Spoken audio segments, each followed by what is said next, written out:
Count Alexey Petrovich Bestuzhev-Ryumin, her Chancellor of Russia, was one of the most influential and successful European diplomats of the 18th century. He was chiefly responsible for Russian foreign policy during the reign of Empress Elizaveta Petrovna.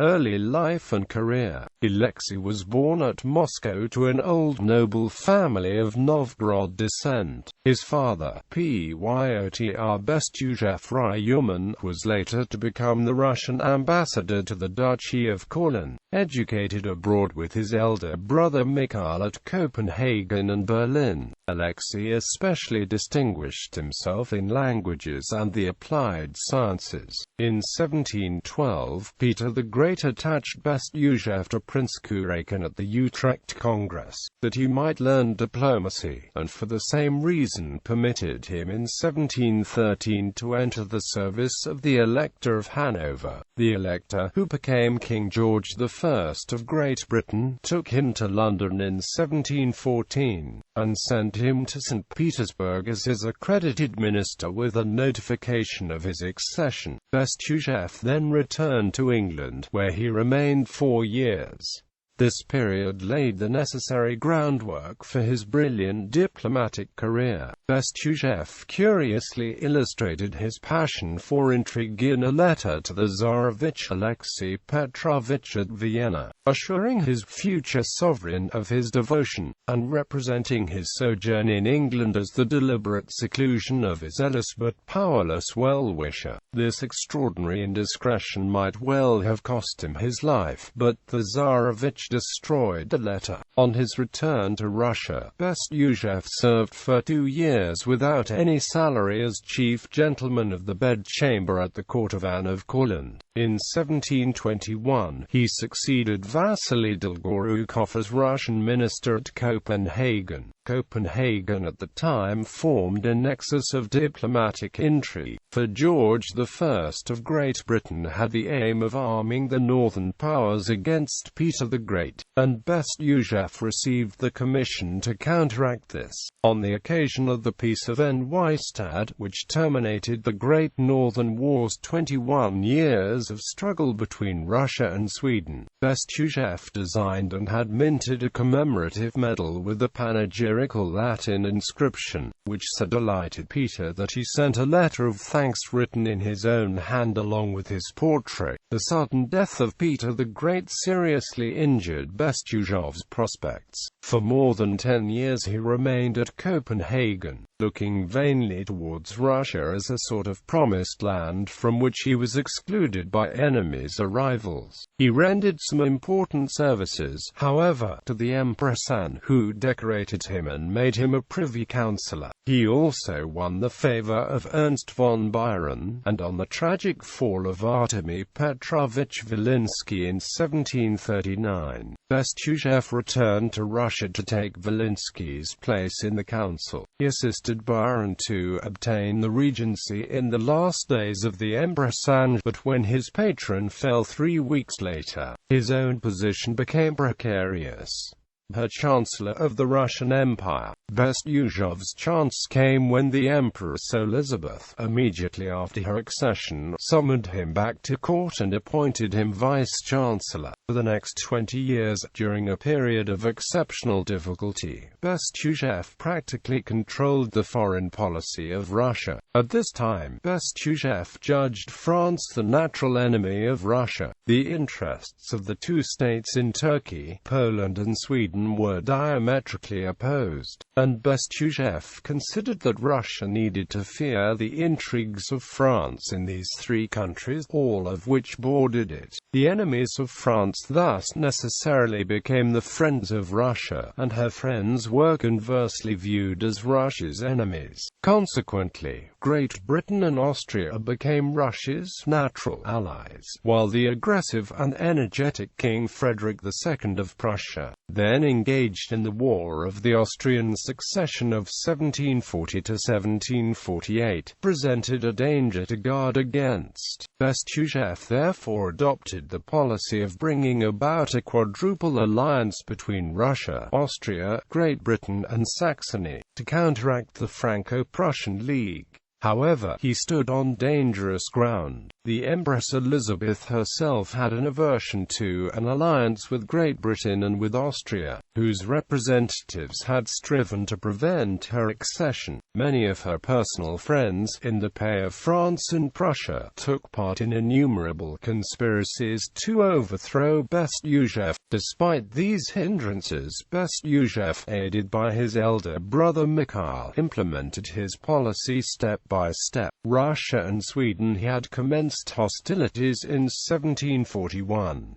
On the 11th of December 1742, Bestuzhev concluded a defensive alliance between Great Britain and Russia. He had previously rejected with scorn the proposals of the French government to mediate between Russia and Sweden on the basis of a territorial surrender on the part of the former. Bestuzhev conducted the war so vigorously that by the end of 1742, Sweden lay at the mercy of Russia. At the Peace Congress of Abo, Bestuzhev insisted that Sweden cede the whole of Finland to Russia, thus completing the work of Peter the Great. But the French party contrived to get better terms for Sweden by artfully appealing to the Empress Elizabeth's fondness for the House of Holstein. The Swedes, with the encouragement of Elizabeth, accepted Adolphus Frederick, Duke of Holstein, as the future king, and, in return, received back Finland, with the exception of a small strip of land up to the Kymi River. Nor could Bestuzhev prevent the signing of a Russo-Prussian defensive alliance in March 1743. He, however, deprived it of all political significance, by excluding from it the proposed guarantee of Frederick's Silesian conquests. Moreover, through Bestuzhev's efforts, the standing of the Prussian king at the Russian court fell steadily, and the vice-chancellor prepared the way for an alliance with Austria by agreeing on the 1st of November 1743 to the Treaty of Breslau of the 11th of June 1742. The bogus Lopukina conspiracy, however, put in place by the Holstein faction, aided by France and Prussia, persuaded Elizabeth that the Austrian ambassador had intrigued to restore Ivan VI to the throne, and alienated the Empress from Austria for a time. Bestuzhev's ruin appeared certain when, in 1743, the French agent Joachim Trotti, Marquis de la Chattardy, arrived to reinforce his enemies. But Bestuzhev found a friend in need in Mikhail Illarionovich Vorontsov, the Empress's confidant, who shared his political views. Still, his position remained most delicate, especially when the betrothal between the Grand Duke Peter and Sophia of Anhalt-Zerbst took place against his will, and Elizabeth of Holstein, the mother of the bride, arrived to promote Prussian interests. Frederick II, conscious of the instability of his French ally, now keenly wished to contract an offensive alliance with Russia. The first step to realizing this plan required the overthrow of Bestuzhev, upon whom Frederick II wrote to his minister Axel von Mardefeld, "The fate of Prussia and my own house depends." But Bestuzhev succeeded, at last, in convincing the Empress of Chattardy's dangerous intrigues, and on the 6th of June 1744, Chattardy received orders to quit Russia within 24 hours. 5 weeks later, Bestuzhev became her chancellor. Before the end of the year, Elizabeth of Holstein also was expelled from Russia, and Bestuzhev remained supreme. Anti-Prussian coalition. European diplomacy at this time focused on the King of Prussia, whose apparently insatiable acquisitiveness disturbed all his neighbors. Bestuzhev's offer, communicated to the British government at the end of 1745, to attack Prussia if Great Britain would guarantee subsidies to the amount of some £6 million, carried no weight now that Austria and Prussia had started coming to terms. Then Bestuzhev turned to Austria, and on the 22nd of May 1746 concluded an offensive and defensive alliance between the two powers manifestly directed against Prussia. In 1747, he also signed alliances with Denmark in the Porte. At the same time, Bestuzhev resisted any rapprochement with France, and severely rebuked the court of Saxony for its intrigues with Versailles. About this time he felt hampered by the persistent opposition of the Vice-Chancellor Mikhail Vorontsov, formerly his friend, now his jealous rival, whom Frederick the Great secretly supported. In 1748, however, Bestuzhev was able to have Vorontsov removed by proving to the Empress that Vorontsov had received money from Prussia. The hour of Bestuzhev's triumph coincided with the Peace Congress of Aix-la-Chapelle, which altered the whole situation of European politics and introduced fresh combinations,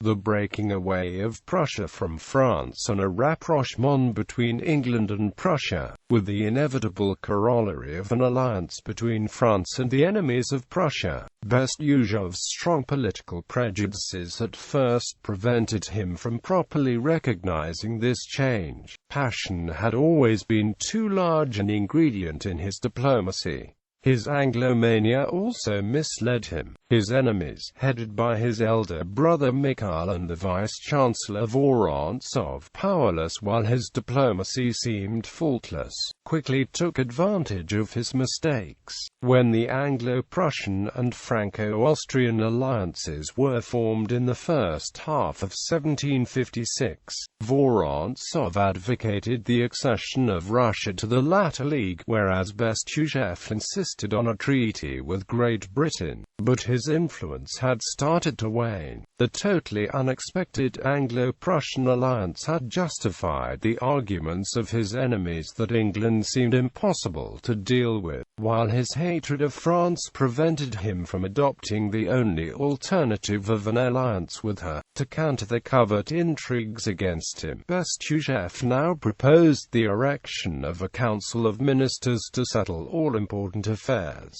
and its first session proposed an alliance with Austria, France and Poland against Frederick II. Though Bestuzhev opposed any arrangement with France, he endeavored to counteract his failing influence by a secret alliance with the Grand Duchess Catherine, whom he proposed to raise to the throne instead of her Holstein husband, Peter, from whom Bestuzhev expected nothing good either for himself or for Russia. He conducted negotiations through the Polish King Stanislaus Poniatowski. The inclusion of Russia in the anti-Prussian coalition in the 7 Years' War occurred over Bestuzhev's head, and the cowardice and incapacity of his friend, the Russian commander-in-chief, Stephen Apraksin, after winning the Battle of Gross-Jägersdorf, became the pretext for overthrowing the Chancellor. His unwillingness to agree to the coalition became magnified in opposition accounts into a determination to defeat it, although his opponents never proved anything against him. Nevertheless, he lost the chancellorship and suffered banishment to his estate at Gortovo, where he remained till the accession of Catherine II. Catherine recalled him to court and made him a field marshal. However, he took no leading part in affairs and died on the 21st of April 1768.